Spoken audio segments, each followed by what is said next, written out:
promised, more content for the channel. I'm currently on day 20 something of a 30-day Facebook ban. It's my second Facebook ban in 60 days because I came off of another 30-day ban, was off 4 days, got thrown right back in the clink.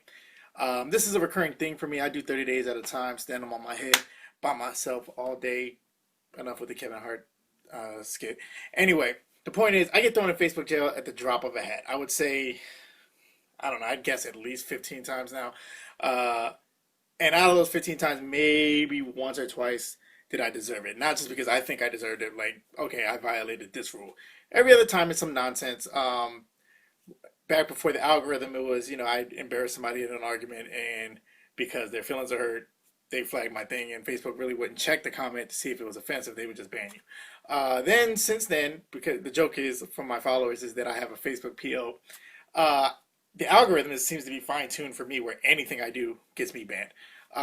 The first of the most recent 30-day bans was because I shared an article that was on Facebook from the New York Times, I want to say, that was covering the protests of, let's just say it, white people, arguing, crying about the shutdowns, and they were marching on Washington, D.C.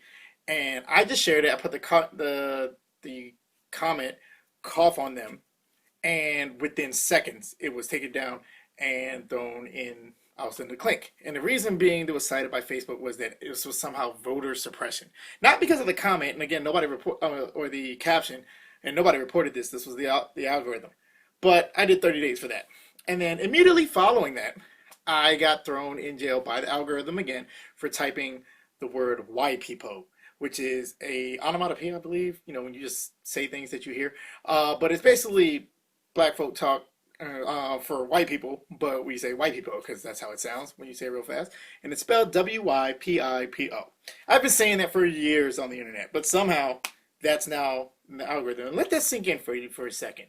That means that somebody somewhere programmed white people into their hate speech filter, considering it a slur. Meanwhile, on Facebook, people are still using the N-word with the hard ER, and somebody has to report that and has to get reviewed before that person is flagged for it. And I've never reported anybody on the internet. I think that's pussy, bitch made, whatever it is. I don't believe in tattling to the teacher. But at the same time, for science sake, after I got thrown in the clink, I reported just some comments. I reported somebody, and this is all on my Instagram, at I_still_ the letter C _ the letter U _ the word looking with no G, if you want to follow me. Anyway, the point is, I reported that for somebody calling us chimpanzees, somebody promoting violence, saying just shoot them in the head, stuff like that, and didn't violate Facebook's community standards. All the while, Zuckerberg is on Twitter or on the internet lecturing Twitter about, censoring things. And he started this whole censor thing. So because of that, I told myself, I've been talking about a podcast, and obviously I've had this channel for a while, and it's collecting dust, that I would put out more content in an effort not to be silenced, not to be, repressed or anything. But I've also spent some money, so now I'm committed. That's the biggest way to motivate myself, is to put some skin in the game. What I'm going to be talking about now is the coming podcast. My page that I created on Facebook, because I was told if I made a fan page, it's harder to get banned, but that's not true. When my main page gets thrown in the clink, they automatically throw my other two. It's Control Your Epps-Perience, so that's going to be the name of the podcast that's coming soon. The last word is Epps-Perience, like my last name, like Omar Epps, no relation. See what I did there, though? Epps-Perience, experience. Anyway, and that's exactly what I'm going to be doing. I'm going to be controlling my experience, my Epps-Perience online, talking about things. The goal is basically to turn my status messages, which seem to do numbers on Facebook, into something easily accessible and less easy to be suppressed, in video format and also in the form of a podcast, which will be on the streaming sites that Anchor puts it on. So that should be launching within the next couple of weeks, but in the meantime, I can make these videos. And the one I want to talk to you about now is Juneteenth. It was yesterday, and my experiences with Juneteenth.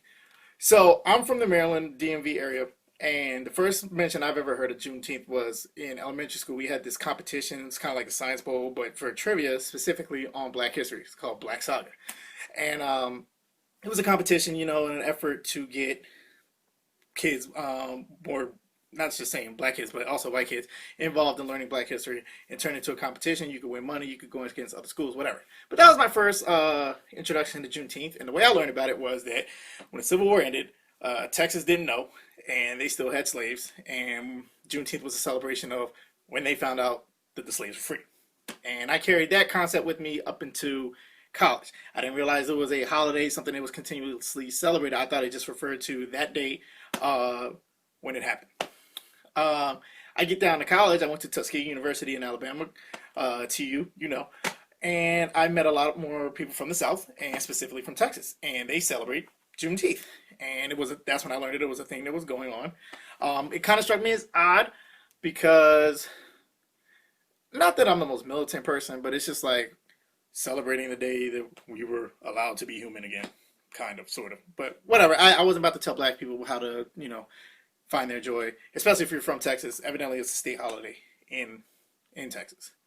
But then I learned also, shout out to Dr. Fluker, anybody who went to Tuskegee between, I don't even know when he started, but I was a freshman in 2003, and I believe he stopped teaching there around 2008, 2009. I don't know, don't quote me on that. But anyway, he will open your mind quick, fast, and in a hurry.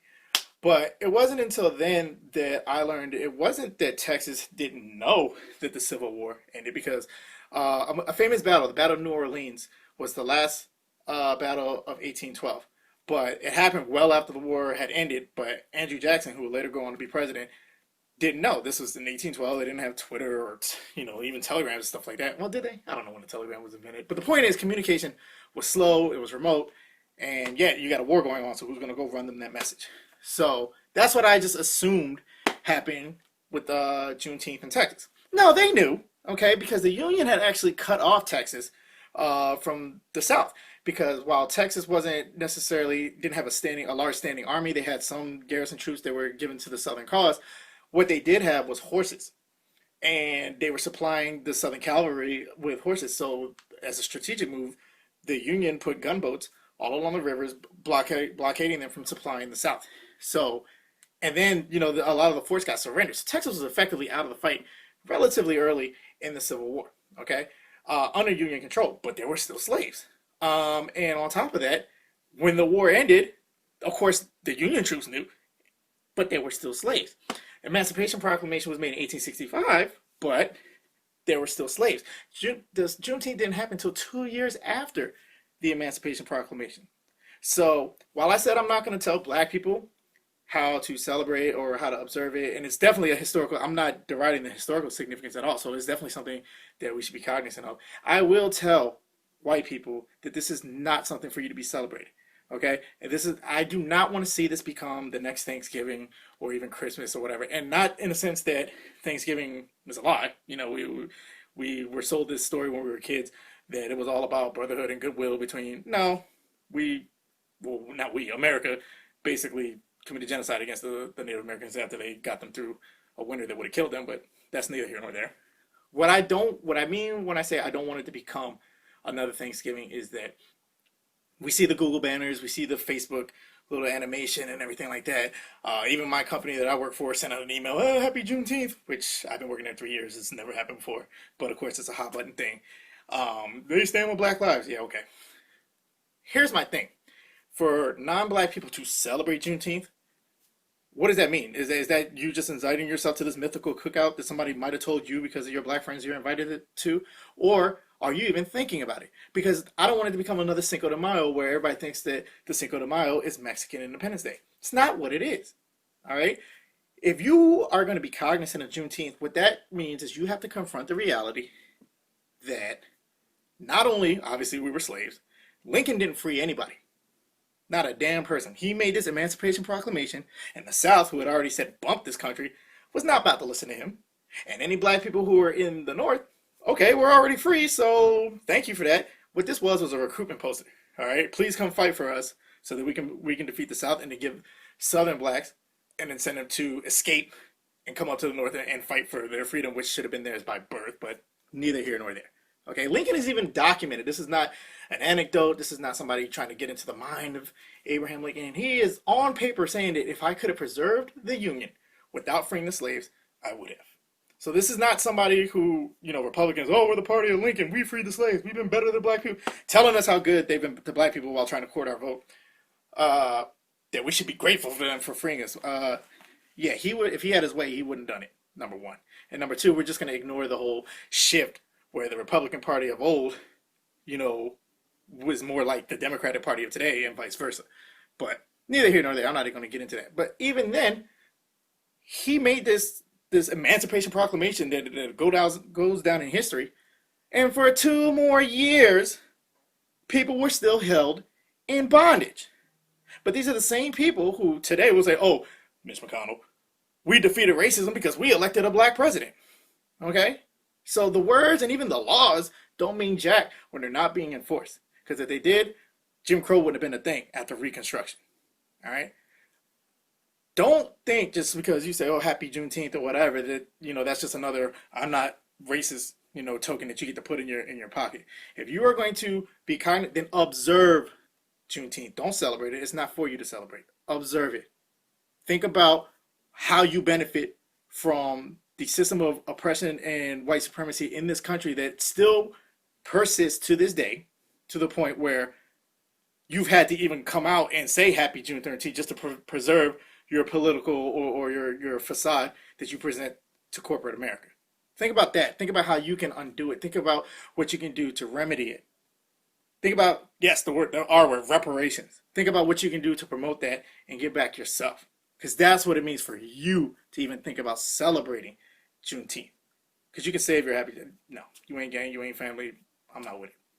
That's all I got on it.